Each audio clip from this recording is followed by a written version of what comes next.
Ezra ఎలా అంటాడో తెలుసండి? యవ్వన వయసులో అంటే ఇంచుమించు నా వయసు, అన్నయ్యాల వయసు.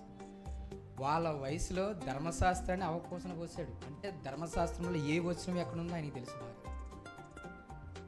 అంటే అలాంటి బైబిల్ని బాగా చదివిన వ్యక్తి ఆయనకనే సొంత నిర్ణయం ఒకటి తీసుకున్నాడంట. ఏం తీసుకున్నాడు ఆ నిర్ణయం? చూడండి ఒకసారి. దేవుని కోసం ఒక బలమైన నిర్ణయం తీసుకున్నాడు. చూడండి ఒకసారి. ఎజ్రా యెహోవా ధర్మశాస్త్రమును పరిశోధించి దాని చొప్పున నడుచుకున్నటకును ఇశ్రాయేలుకు దాని కట్టడలను విధులను నేర్పించుటకును దృఢ నిశ్చయము చేసుకునేను. అంటే ధర్మశాస్త్రం చదివిన తర్వాత, బైబిల్ అంతా చదివిన తర్వాత నిర్ణయం తీసుకున్నది ఏంటంటే, నేను దేవుడు చెప్పింది పాటించాలి అని ఒకటి తీసుకున్నాడు. రెండో నిర్ణయం ఏంటంటే, నేనే కాదు నా ప్రజలు ఇశ్రాయేలీలు అంటే సొంత ప్రజలు అంటే వాళ్ళ ఊరి వాళ్ళు, తన ఊరి వాళ్ళకు కూడా తెలియాలని బోధించడానికి, వాళ్ళందరికీ చెప్పడానికి ఒక నిర్ణయం తీసుకున్నాడు. అయితే వాళ్ళందరికీ ఎలాగన్నా తెలియాలంటే ఏం చేయాలి? ప్రతిరోజు వాళ్ళకి ప్రతి ఇంటికి వెళ్ళి చెప్పాలి, లేదా అందరినీ పోగు చేసి చెప్పాలి. నాతోనే ఆగిపోకూడదు ధర్మశాస్త్రం, ప్రతి ఒక్కరికి తెలియాలంటే అందరికీ నేను వెళ్ళి చెప్పాలి అని బలమైన నిర్ణయం తీసుకున్నాడు. వాళ్ళ ఊరిలో ప్రతి ఒక్కరిని వదలలేదండి. చదివే ఉంటారు ఎజ్రా. చాలా మంచోడు, మంచి ధర్మశాస్త్ర పండితుడు ఎజ్రా చిన్న వయసులోనే. అని తీసుకున్న బలమైన నిర్ణయం ఏంటంటే, యెహోవా చెప్పినట్లుగా నేను చేయడమే కాదు, నా సొంత ప్రజలు, నా ఊరు వాళ్ళ చేత కూడా నేను చేయిస్తాను. ధర్మశాస్త్రం ప్రతిరోజు వాళ్ళకి నేర్పిస్తాను, అంటే వాళ్ళకి టీచర్గా నేను ఉంటానని చెప్పి తనకు తానుగా నిర్ణయం తీసుకున్నాడు. ఈరోజు ఇలాంటి వాళ్ళు ఉన్నారా?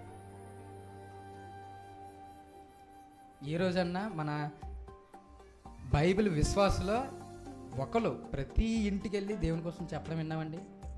మహా అయితే మన పక్కింటి చెప్తాం, లేదా ఈ పక్కింటి మన చుట్టాల వరకే వెళ్తాం, అంతేనా? కానీ ఎజ్రా తన ఊర్లో ఉన్న ప్రతి ఒక్కరికి దేవుడి కోసం చెప్పేసేస్తానని చెప్పి నిర్ణయం తీసుకున్నాడు. కాలనీలో ఉన్న ప్రతి ఒక్కరికి దేవుడి కోసం నేర్పిస్తాను, ఆయన కట్టడలను, ఆయన విధులను నేను నేర్పిస్తానని చెప్పి బలమైన నిర్ణయం తీసుకున్నాడు. మనం చర్చికి వస్తాం, గంటలో మాయమైపోతాం, మళ్ళీ వచ్చే ఆధారమే. చూడండి ఎజ్రా, చూడండి ఆయన నిర్ణయం చూడండి ఎలా ఉంది. గోల్ పెట్టేసుకున్నాడు. నాకు తెలిసి గోల్ ఉన్న వాళ్ళు ఎలా ఉంటుందో చెప్పండి. వీళ్ళకి ఒక ప్లెయిన్ షీట్ ఒకటి ఉంటుంది. షీట్ ఉండి నాకు తెలిసి ఎజ్రా ఎలాగ చేసినవాడేమో నాకు తెలిసి. ఈరోజు మన పవనాన్ని ఇంటికి వెళ్ళానని చెప్పి పేరు రాసుకుని అక్కడ తగిలిస్తాడు. మళ్ళీ లిస్ట్ చూస్తాడు.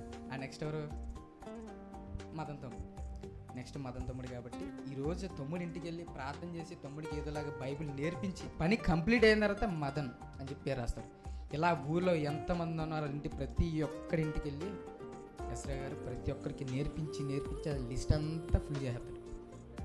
వదలాలని ప్రతిరోజు దేవుని కోసం నేర్పిస్తాడు, భయభక్తులుగా పెంచుతాడు, మంచి మార్గంలో నడిపిస్తాడు. ఇది ఎజ్రా యొక్క నిర్ణయం. ఈ రోజుల్లో ఎవరున్నారు చెప్పండి? చేసుకొని చెప్పండి, గుండెల మీద చేసుకొని చెప్పండి. ఎవరు లేరు. పాస్టర్ గారు అన్న అంతే. పాస్టర్లు కూడా దొరకరండి నిజంగా. సన్నిధి వస్తే ఇంక దానికే పరిమితం అయిపోతారు. సంఘస్థుల వరకే వెళ్తారు, అంతే కదా. అంతకుమించి బయటకు వెళ్తారా? వెళ్ళరు. పాస్టర్లు లేరు, విశ్వాసులు లేరు, ఎవ్వరు లేరు. అలాంటి గొప్ప నిర్ణయం తీసుకున్నారు ఎజ్రా గారు.